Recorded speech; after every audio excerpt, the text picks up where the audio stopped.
Grabe, nag-ala prinsesa at prinsipe nga kami sa napakagandang village na ito. Isa sa mga hindi ko makakalimutang experience ito at talaga namang isa rin ito sa mga naging highlight ng Vietnam trip namin. Ang gaganda rin kasi ng mga nasuot naming mga traditional costume mga mare. Kaya naman tara at samahan nyo kami sa araw na ito. Hello mga mare! This is Mommy Jelay with another mini vlog. And for today's vlog mga mare, from Hanoi, Vietnam, sumakay nga kami ng sleeper bus papunta sa Sapa, Vietnam. And ganito nga pala ang itsura ng sinakyan naming sleeper bus mga mare. Grabe, para kami mga harit reyna dito sa bus na ito. Ang dami nga kasing magagandang features nitong sleeper bus na nasakyan namin na ngayon lang namin na-experience mga mare. Kaya i-share ko rin sa inyo. Sleeper cabin nga pala itong kinaroroonan namin ngayon at meron na silang patubig at wipes dyan. Yung bed nila, massage chair yan mga mare. And pwede mo siyang itaas and ibaba depende nga sa kagustuhan meron nga silang remote dito for TV pero yung TV nila sa hindi naasahang pagkakataon hindi nga siya gumagana or parang kailangan pa atang i-switch dun sa driver side. Meron na itong inclusion na 2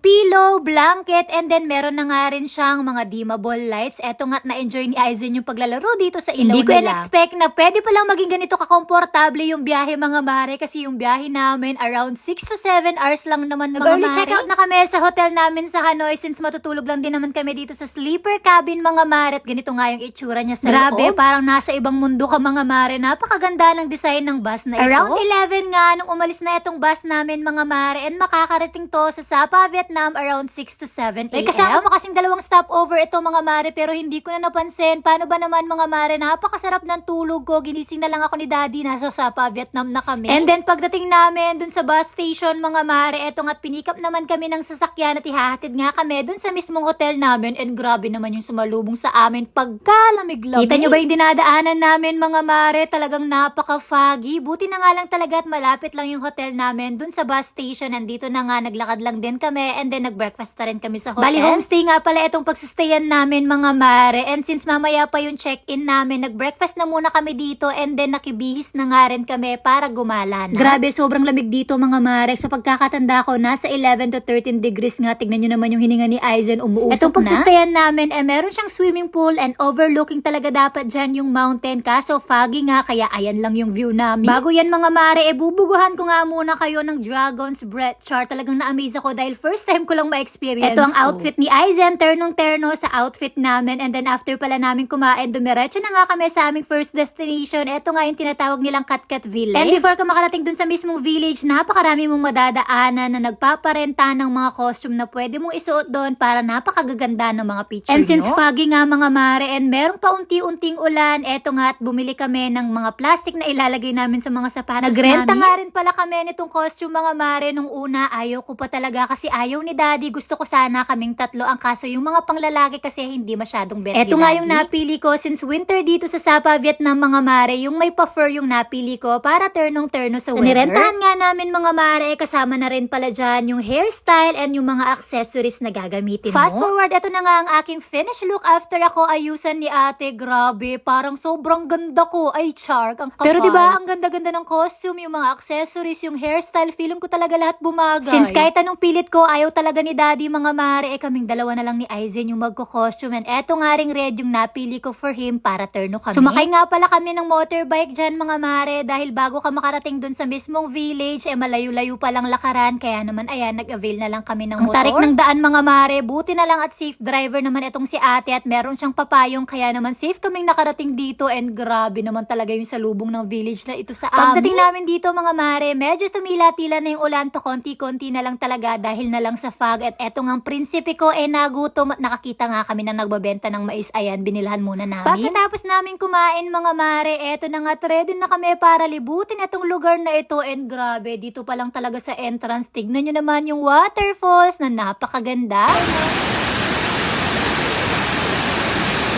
Sobrang sarap sa tenga ng tunog ng tubig mga mare, as in talagang nagstay kami ni Aizen dito. Kahit si Aizen first time niyang makakita niyan, talagang nagtagal nga rin, pinagmamasdan lang na. At habang pinagmamasdan ni Aizen yung katubigan dyan, eto naman ako, pinapa-aura ni Daddy. Grabe naman talaga ka-supportive etong ating Daddy. Sa buong video na to, halos kaming 2 lang ni Aizen yung makikita yung mga mare kasi talagang wala sa mood etong si Daddy. Pero ayan, kahit papaano, naisingit ko nga itong clip nilang 2 ni Aizen. Hindi nga daw kasi bagay yung outfit niya sa outfit namin mga mare. mare, and masaya na nga raw siya kapag nakikita niya nga kaming masaya ni Aizen. O diba, san ka pa? Sa husband ko na. Pero syempre, akin lang yon, humanap kayo ng inyo. Hindi kasi talaga masyadong maganda yung para sa mga lalaki, mga mare. Hindi talaga trip ni daddy, and then on the way, medyo matirik kasi yung daan doon, and pababa siya, and then matubig pa, nag-slide si daddy, mga mare. Twice pa siyang na-slide, mga mare, dahil dun sa mga plastic na pinagsusuot namin kanina, naaapakan niya, and yun, nasugat pa nga yung kamay niya. Buti na nga lang at gasgas lang yung natamo ni daddy, mga mare, and then game na game pa rin talaga siya sa pag-video sa aming dalawa ni Aizen, kaya naman sobrang thankful ko sa asawa ko. Kung dati pinipilit ko siyang mag-video, ngayon mga mare, hindi ko alam naka-video na pala kaming dalawa ni Aizen, and ang gaganda pa ng mga kuha niya, in fairness ha. Doon talaga pinag-aawayan lang namin itong pagkukuha niya ng picture and video, pero ngayon mga mare, as in mas magaling na talaga siya sa akin. Anyway, back to the video, let's appreciate our costume and itong village na ito, mga mare. Talagang pagpunta nyo dito, talagang maa-amaze kayo sa culture ng mga Hmong, and then sa mga landscapes dito. Malawak to, maraming mga bar, cafe, and restaurant, and meron din mga homestay, pero kami syempre lilibot lang kami, and then kapag nasatisfy na yung mata namin, lalarga na rin. Sinasabi ko talaga sa inyo, kung may balak man kayong pumunta sa Sapa, Vietnam anytime soon, i-add nyo nga ito sa inyong mga itinerary. Talaga namang mamamangha kayo at hindi ako mapapahiya sa inyo. Alam nyo, hindi ko ina-expect na ma-enjoy ni Aizen dito, pero grabe, na-enjoy niya yung waterfalls, mga mare. Hindi nyo kasi naitatanong na-enjoy ni Aizen yung mga tubig-tubig. Ito yung another view ng village, mga mare. Grabe, sobrang ganda kahit umuulan pa sa mga oras na yan. As in, talagang mamamanghain, masasatisfy yung mga mata nyo. Anyway, maraming salamat sa panonood, mga mare. Hanggang dito na lang muna. Bye!